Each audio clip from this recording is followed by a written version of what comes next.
Que está en Colosenses capítulo 2, el versículo 9. Dice, porque en él habita corporalmente toda la plenitud de la deidad. Hoy vamos a hablar, como dijimos ayer, de la deidad de Cristo. La deidad de Cristo. Vamos a explicar un poco sobre la naturaleza de Jesucristo. Ya hemos venido hablando de lo que era la unicidad, los atributos de Dios y todas esas cosas, pero hoy vamos a hablar sobre la deidad de Cristo. Vamos a hacer la etimología para poder entender a quién nos vamos a referir. La palabra deidad proviene del latín deitas, que significa naturaleza o esencia divina. A su vez viene de Deus, que significa Dios. El griego bíblico, la palabra usada en Colosenses 2.9 es Theotes, cuyo significado es la esencia o plenitud total de Dios mismo. No es simplemente divinidad, que sería otra la palabra que se utiliza, que es Theotis, sino la deidad como tal, es decir, todo lo que es Dios en su plenitud.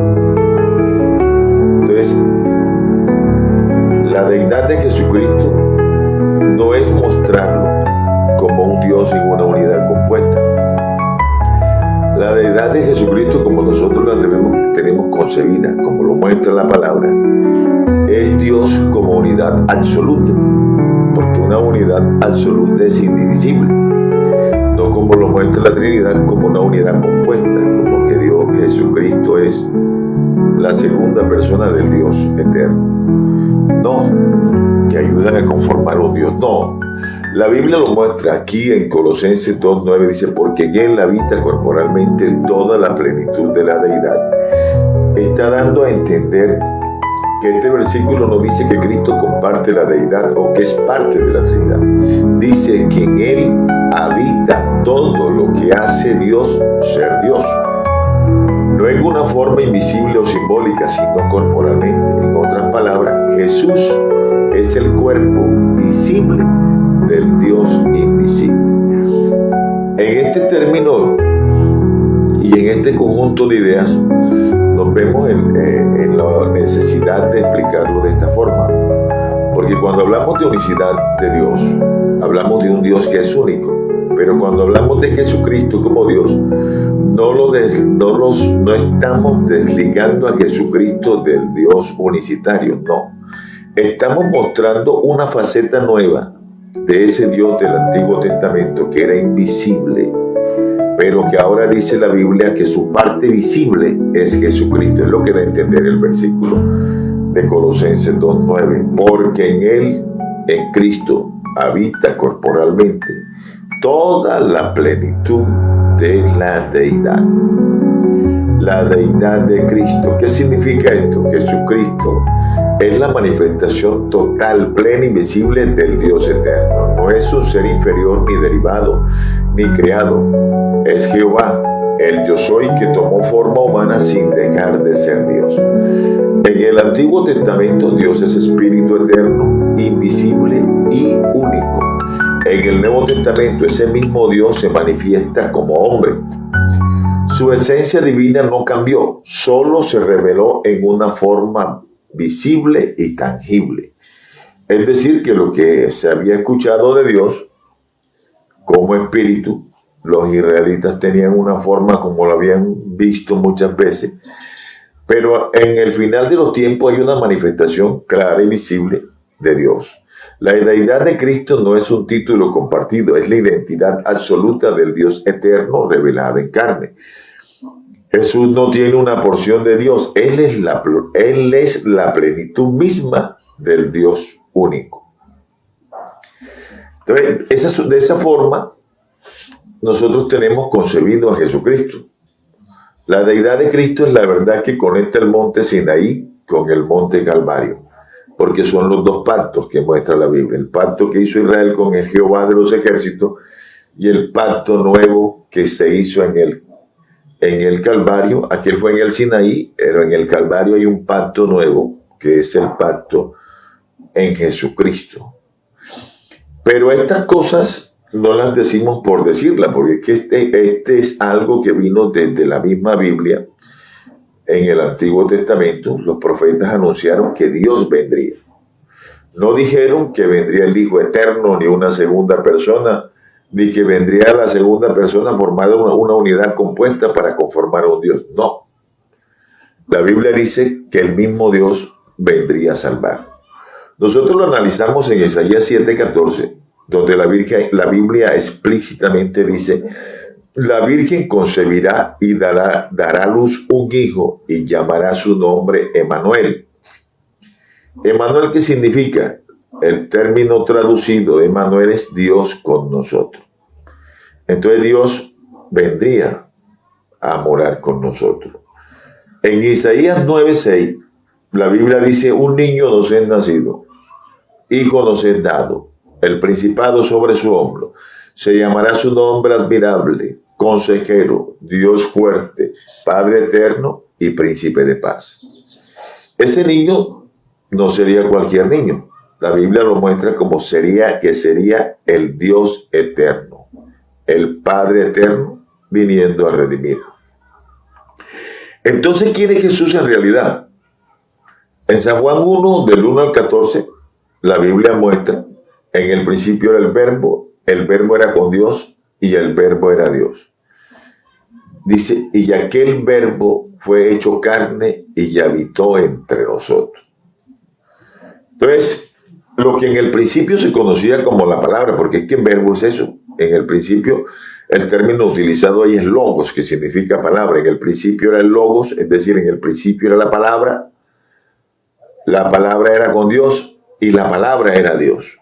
Entonces dice el versículo 14, entonces esa misma palabra, la misma palabra creadora que venimos hablando desde el principio, la que dijo y fue, sea la luz, se haga esto, se haga lo otro, esa misma palabra creadora, dice la Biblia, se hizo carne. Es decir, que ya ese Dios que conocíamos por su palabra, ya no se conoce por su palabra, sino que se ha hecho carne. Nosotros vemos en Timoteo 3:16, donde la Biblia, el apóstol Pablo le escribe a Timoteo y dice: estas cosas te escribo por si tardo sepas cómo debes comportarte en la casa de Dios, que es la iglesia, la iglesia del Dios viviente, columna y baluarte de la verdad. Y dice: indiscutiblemente grande es el misterio de la piedad. Dios fue manifestado en carne, justificado en el Espíritu, visto de los ángeles, predicado a los gentiles, creído en el mundo y recibido arriba en gloria. Entonces, cuando la Biblia dice que Dios se hizo carne, la primera frase que utiliza este diálogo del apóstol Pablo a Timoteo, indiscutiblemente, es algo que no tiene discusión, la gente lo discute. Y yo ya hay mucha gente peleando por esto en las redes sociales. A veces no lo hacen ni por salvar a nadie, sino por generar audiencia y tener monetización. A mí no me interesa la monetización ni de pronto generar la audiencia, sí, para que mucha gente conozca la verdad, pero no porque es que yo voy a vivir esto y voy a ponerme a hacer enfrentamientos. No, yo predico y la palabra de Dios no es para pelear con nadie. La palabra es clara y ella cuando habla es clara. Y dice: indiscutiblemente grande es el misterio de la piedad, que Dios fue manifestado en carne, justificado en el Espíritu. Entonces, cuando la Biblia dice que Dios fue manifestado en carne, es lo mismo que dice el apóstol Juan en el capítulo 1. Y aquel verbo se hizo carne y habitó entre nosotros y vimos su gloria, como la de gloria del unigénito del Padre, lleno de gracia y de verdad.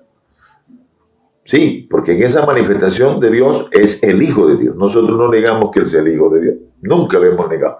Porque en esa manifestación de carne es conocida como el Hijo de Dios. Por eso que dice: y aquel verbo se hizo carne.